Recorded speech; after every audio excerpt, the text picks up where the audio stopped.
I'm gonna get emotional during this meeting, so sorry. The reason we're coming together today is because there's, in lack of a better way to put it, a kind of cultural war going on in the clinic that I was unaware of until things got out of control. We could even call it a lack of empathy and sympathy on the part of some of the people here. And because of that, people's feelings got really hurt. People felt left out. They felt like they didn't belong. And so it's something that I feel like I need to address with us as a group. I want you guys to realize that the reason I'm doing it this way is because I really care for everyone in here. I want the best for everyone here. I don't want you guys just to survive, I want you to thrive. I want you to be the best person that you can be. And because of that, I am setting myself up very uncomfortable so I can go over things that in my mind you talk about when you're with your family or your friends, but not as a boss in a clinic setting, okay? But I think times are different, and so I need to approach things a little bit differently. There's a letter that Diamond wrote that I want to read for everyone here, and then I'll move on. Also, I do want to say that during this talk, my intentions are noble. I am not going after anyone. I'm not trying to make people feel more or less than. A lot of it is about me. I think it's my journey, and I just want to share it with y'all in hopes that it'll lighten up some of the journeys that you're going to be going through. Okay? So this is what Diamond wrote.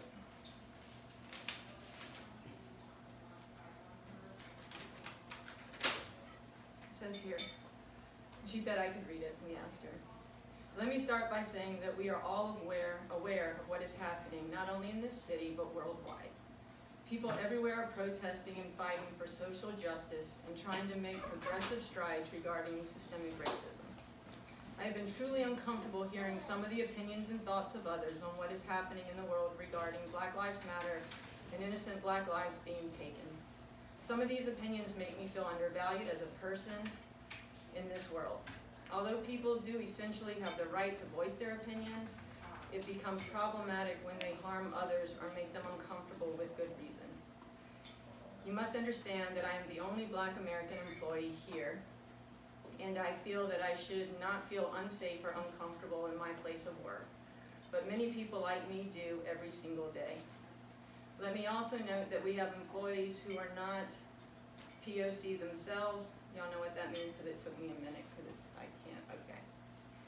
But do have POC within their families, and I feel for them as well. Black Lives Matter is not a political statement. It is a fact that Black lives matter and that they should be treated as such. I had an emotional moment with Tom recently. And in the middle of my crying, he expressed to me that I was cared for at Bon Air. He told me that I was viewed as family and that any time I could come and talk to him about anything that was bothering me or that may be wrong. My response to that, and frankly to anyone who views me as family or valuable in this world, is to educate yourself on what is happening in this world. It is not enough to be non-racist. It should be acted upon. Being silent about things that are happening is being complacent, and it's just as bad as being racist. Black Americans experience systemic racism every day, being oppressed within multiple institutions regarding education, wealth, income, housing, healthcare, criminal justice, and political power. The problem is that these things will never be fixed until people who are not of color, first, see it as a real problem, and second, see it as their own problem to use their privilege to fix it. I encourage the research of the following topics: systemic racism, white privilege, police brutality, comparison of police training in other countries, police defunding, what you can do to help the movement. Signed, Diamond.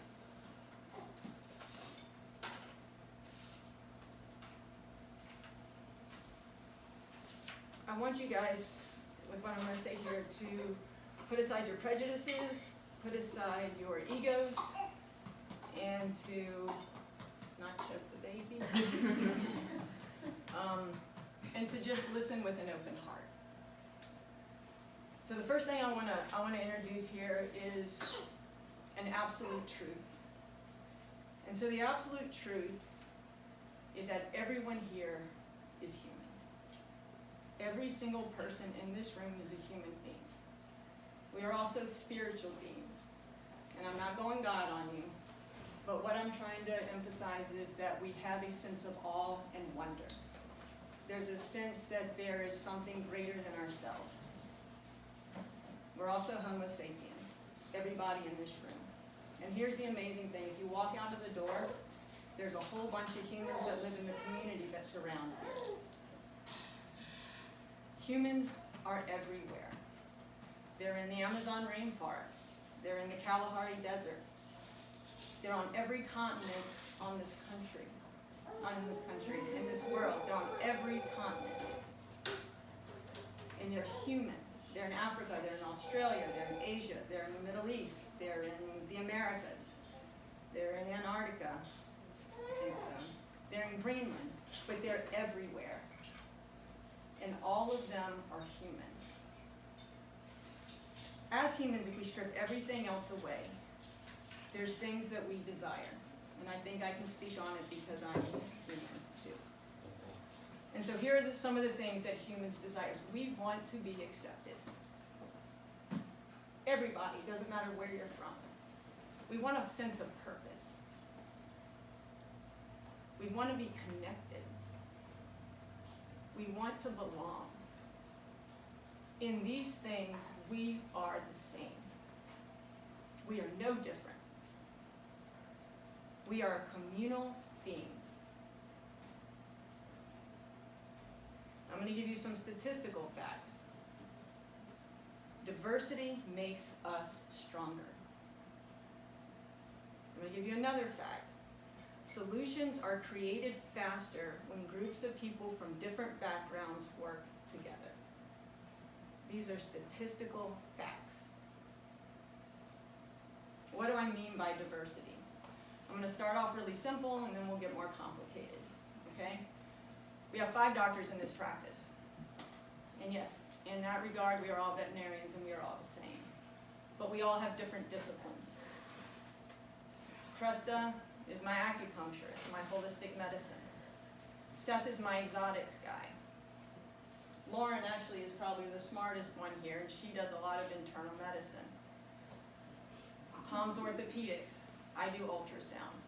We have different disciplines, and because of that, this clinic is stronger. I look at the rest of you girls here, and if I named everything about all of you, it would take me a really long time, so I'm sorry, and I'm grouping you. But all of you come with different backgrounds, with different thoughts, with different strengths, and we utilize them to make this clinic stronger. It's through our diversity, not through our single-mindedness, that we become stronger and better. It's through unifying the diversity that we have. Now I'm going to get into things that are different. I'm not reading because I don't want to say it wrong. There are different approaches to social justices. There are different political views. There are views of racism in our society and how to make it right. We have varying views on the Black Lives Matter movement, on the protest for change, on the white privilege, even how we handle COVID. The news isn't covering it now, but this is the, I'm going to say it wrong, Pride Month. And people can have varying opinions on these issues. It doesn't necessarily make them wrong or right. These subjects, however, cause extraordinary emotional reactions in all of us. It hits us at our core. And this is where I want us to be careful as a group. When we get to a high state of emotion, if we're not aware of our thinking, it will become black and white. Our vision will become tunneled, our actions reactionary. We begin to pick sides. We surround ourselves with people that believe as we do. We label ideas as right and wrong, and we begin an us and them mentality. And eventually, we dehumanize the other side. And why do we dehumanize? Because it justifies the atrocities that we will put on another human being, because we say that they are not.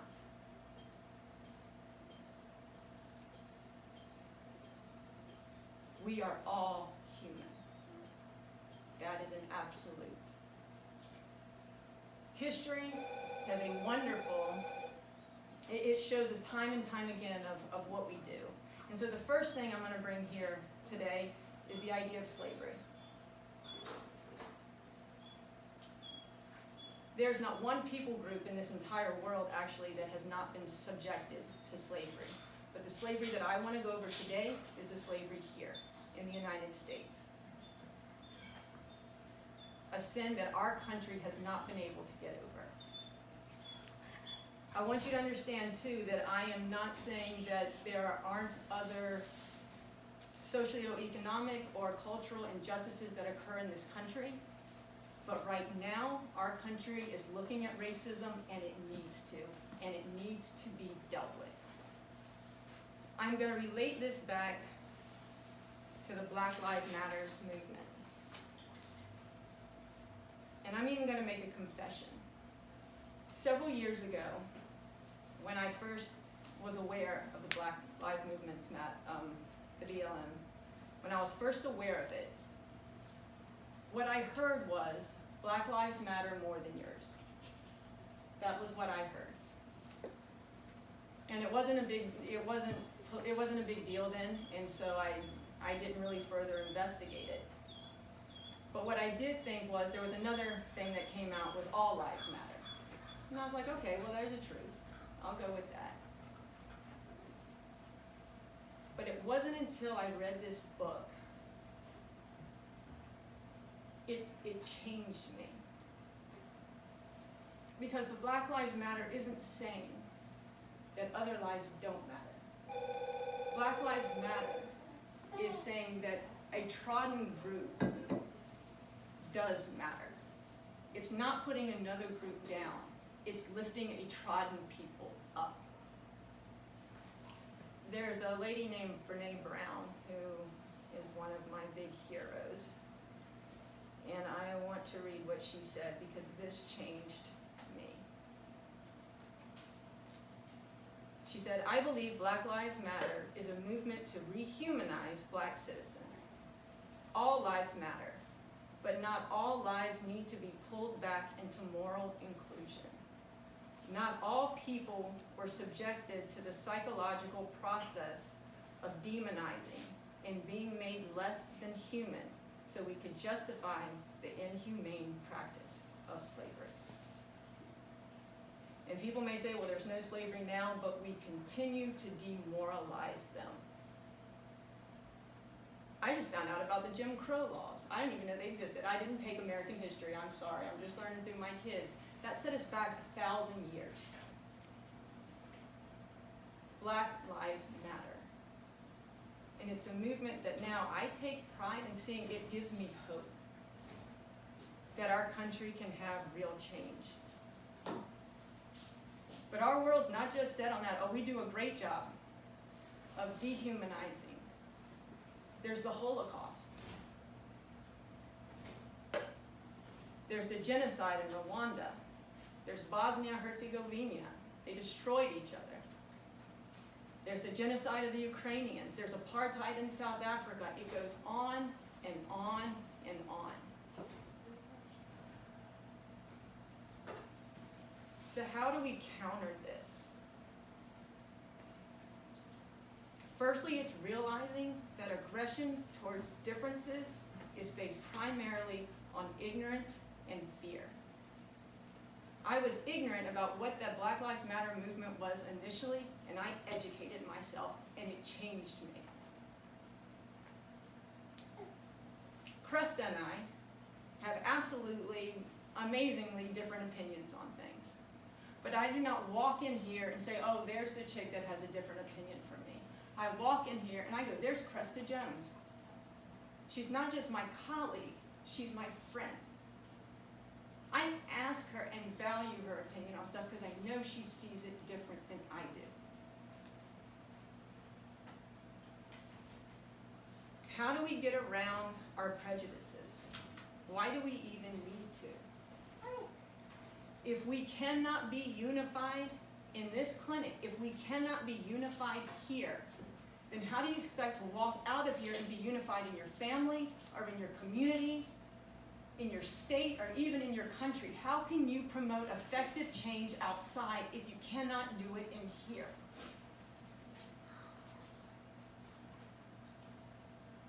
The way we get around our prejudices is through awareness and intention. It's educating ourselves. It's doing what Diamond asked us to do and going back through these things and educating ourselves. If you do not have a friend of color, make one. If you do not have a friend with a different political view, go and find them. And the list goes on and on. If you don't have a friend that's gay, go and get one. For you younger kids, young adults that are on social media a lot, look at your Facebook. How diverse is it? Fix it. Listen to people different from you, not so that you can change them, but so they can change you.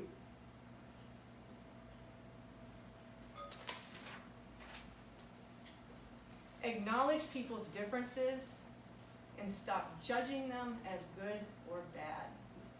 Delight in them. Real change in our country is not going to come about through a politician. It's not going to come about with how much money we throw at a problem. We cannot legislate morality. We cannot legislate a change of heart.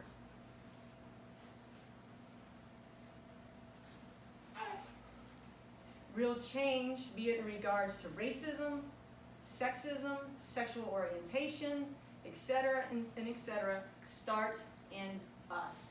It starts in you, and it starts in me.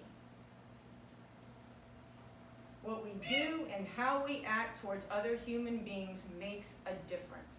We are all connected. We are all human.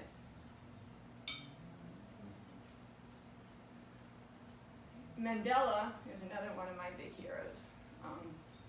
Mandela was the first black president in South Africa.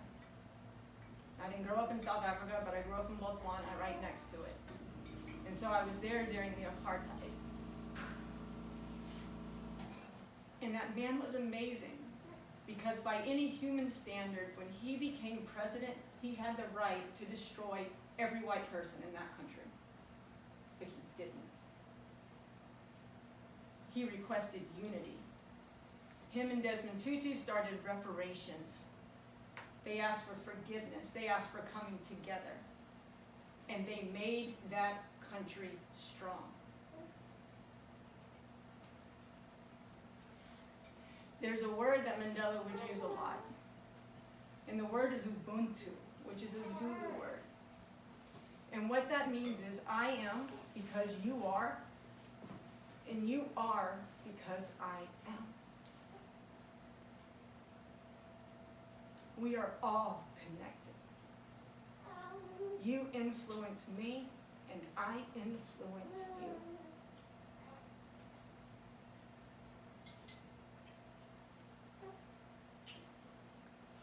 And I'm a little intense, and I'm sorry, but I've got one more thing that I want to read, which isn't quite as intense. But this is from Mother Teresa. Hopefully.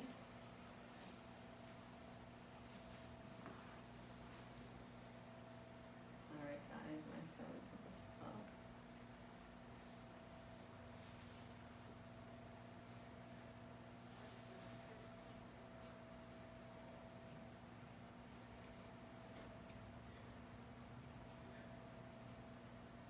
and it's called The Final Analysis. And it says this: people are often unreasonable and illogical and self-centered. Forgive them anyway. If you are kind, people may accuse you of selfish, ulterior motives. Be kind anyway. If you are successful, you will win false friends and true enemies. Succeed anyway. If you are honest and frank, people may cheat you. Be honest and frank anyway.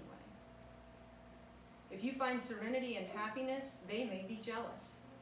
Be happy anyway. When you spend years building, someone may destroy. When you spend years building, someone may destroy it in one night. Build anyway. The good you do today, people will often forget tomorrow. Do good anyway. Give the world the best you have, and it may never be enough. Give the world anyway. You see, in the final analysis, it's all between you and God. It was never between you and them anyway. I want us to be a clinic of change. I want us to change in here, and I want us to take it out there. I meant this to be inspirational. I'm sorry, I'm emotional. But you guys mean a lot to me. Diamond means a lot to me. And I can't protect all of you. You have to help me protect you. You have to protect yourselves. You have to protect each other. We are all human. And we grow strong in our differences. That's all I got. If anyone wants to say anything, you're more than welcome to. Thank you. Yeah, thank you. Thanks for your time. Hold on, I'm not done. This is easier. There's basically this stuff is in our handbook, but I just wanted to bring it more to light. Can we print this stuff out? Yeah. Okay, so I want everyone, I'll read it to you, but I just want you to sign it. It'll go in your files. And it's just, I want it for kind of more in your mind, I think is why I'm doing this, okay? So, this is what I expect here and what I hope that y'all incorporate as your own. Firstly, no person will be judged based on his or her color, race, religion, sexual orientation, or political view. All employees will treat each other with respect and professional courtesy. We will acknowledge our differences and respect them. We will work to be mindful in our actions towards one another. We will build each other up. We will not tear each other down. We will be a stable, unified establishment internally in hopes of being a stable place of hope and healing for the community. We will take accountability and responsibility for our actions.